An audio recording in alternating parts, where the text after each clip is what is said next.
Assalamualaikum warahmatullahi wabarakatuh. Salam sejahtera untuk kita semua. Yang kami hormati Ibu Yuli selaku guru mata pelajaran Produk Kreatif dan Kewirausahaan. Sebelumnya kami ucapkan terima kasih atas waktu yang diberikan. Maka hari ini izinkan kami dari kelompok pertama dengan anggota saya Elvia Bidardelia absen 12. Saya Kanaya Kananda absen 20. Saya Alfian Satria Majid absen 4. Produksi. Produksi adalah setiap usaha manusia yang menghasilkan barang atau jasa agar lebih berguna untuk memenuhi kebutuhan manusia. Produksi dapat juga diartikan sebagai upaya menjabarkan hasil ramalan menjadi rencana produksi. Sifat produksi. Poin yang pertama di sini ada produksi satuan. Produksi yang dibuat khusus dengan jumlah terbatas atau berdasarkan pesanan.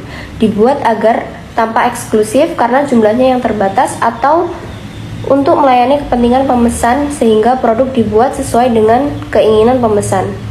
Poin kedua yaitu produksi massal. Kegiatan memproduksi barang tertentu yang sudah ditentukan standar spesifikasinya dalam jumlah besar melalui serangkaian operasi yang sama dengan produk sebelumnya. Umumnya diproduksi untuk kepentingan umum. Terakhir, poin ketiga produksi seri. Satuan seri merupakan produk satuan yang produksinya dalam satu seri produk sama berdasarkan permintaan. Massal seri merupakan produk massal tetapi berseri yang produksinya untuk setiap tipe produk dibuat secara massal dan berseri. Produksi massal. Produksi massal adalah produksi yang dibuat untuk kepentingan massa atau umum dan dibuat secara massal atau dalam jumlah banyak. Misalnya produk rokok, sabun, korek api, minuman, dan lain-lain. Jika perusahaan menggunakan proses produksi massal, baik jenis maupun jumlah produksi tidak didasarkan pada pesanan, melainkan hal yang diputuskan perusahaan.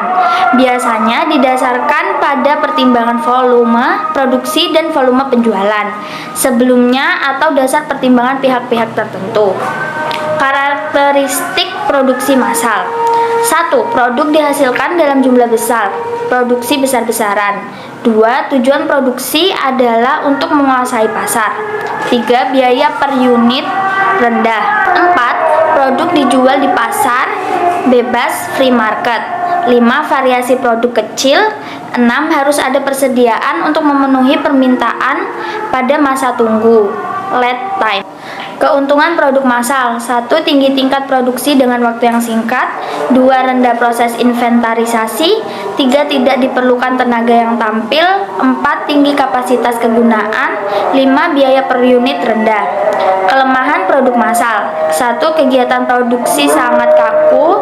2. Kurang beragamnya variasi produk. 3. Biaya mesin mahal. Dan yang terakhir, tidak ada jaminan produk akan laris. Perencanaan produksi massal. Perencanaan produksi didefinisikan sebagai proses untuk memproduksi barang-barang pada suatu periode tertentu sesuai dengan yang diramalkan dan dijadwalkan melalui pengorganisasian sumber daya seperti tenaga kerja, bahan baku, mesin, dan peralatan lainnya. Proses perencanaan produk dilakukan sebelum suatu objek pengembangan produk secara formal disetujui, sumber daya yang penting dipakai, dan sebelum tim pengembang yang lebih besar dibentuk. Hasil dari perencanaan produksi adalah rencana produksi yang merupakan faktor penting bagi keberlangsungan suatu perusahaan. Jenis perusahaan produksi menurut Aryani adalah perencanaan produksi yang terdapat dalam suatu perusahaan dapat dibedakan menurut jangka waktu yang tercakup, yaitu yang pertama perencanaan produksi jangka pendek atau perencanaan operasional. Penentuan kegiatan produksi yang akan dilakukan dalam jangka waktu 1 tahun mendatang atau kurang dengan tujuan mengatur penggunaan tenaga kerja, persediaan bahan dan fasilitas produksi yang dimiliki perusahaan pabrik. Yang kedua, perencanaan produksi jangka panjang. Penentuan tingkat kegiatan produksi lebih dari 1 tahun, biasanya hingga 5 tahun mendatang dengan tujuan mengatur pertambahan kapasitas peralatan atau mesin, ekspansi pabrik, dan pengembangan produk atau product development. Fungsi dan tujuan perencanaan produk. Beberapa fungsinya adalah yang pertama menjamin rencana penjualan dan rencana produksi konsisten terhadap rencana strategis perusahaan. Untuk yang kedua sebagai alat ukur performansi proses perencanaan produksi. Untuk yang ketiga menjamin kemampuan produksi konsisten terhadap rencana produksi. Yang keempat memantau hasil produksi aktual terhadap rencana produksi dan membuat penyesuaian. Yang kelima mengatur persediaan produk jadi untuk mencapai target produksi dan rencana strategis. Untuk yang keenam, arahkan penyusunan dan pelaksanaan jadwal induk produksi. Tahap perencanaan produksi. Yang pertama adalah ide produk berdasarkan dorongan pasar yaitu kebutuhan konsumen. Ide produk berdasarkan dorongan teknologi yaitu kemampuan perusahaan dalam riset dan pengembangan. Ide produk berdasarkan koordinasi antar fungsi manajemen yaitu pemasaran, keuangan, dan personalia. Untuk tahap perencanaan produksi yang kedua adalah seleksi ide produk berdasarkan evaluasi dari pasar tentang kebutuhan konsumen untuk menyerap hasil produksi. Dan juga seleksi ide produk didasarkan pada keadaan keuangan perusahaan dengan mempertimbangkan hasil yang menguntungkan atau tidak. Untuk tahap perencanaan produksi yang ketiga adalah desain awal. Desain awal mempertimbangkan dua tujuan, yaitu fungsi barang tersebut, fungsi primer atau fungsi sekunder.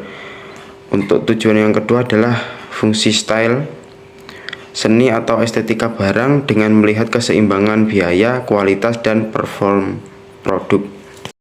Contoh produk atau prototype. Pada tahap ini, perusahaan mengadakan percobaan kemampuan dan kekuatan produk. Kemudian dicari kelemahan dan dianalisis keindahan bentuknya. Pengujian awal atau testing. Hasil contoh produk dicoba fungsinya dalam berbagai keadaan yang mungkin terjadi apakah memenuhi syarat atau tidak. Desain akhir. Pada tahap desain akhir, produk yang telah melewati tahap testing disempurnakan sesuai dengan hasil uji yang telah dilakukan. Implementasi. Tahap ini adalah tahap terakhir pada pembuatan produk.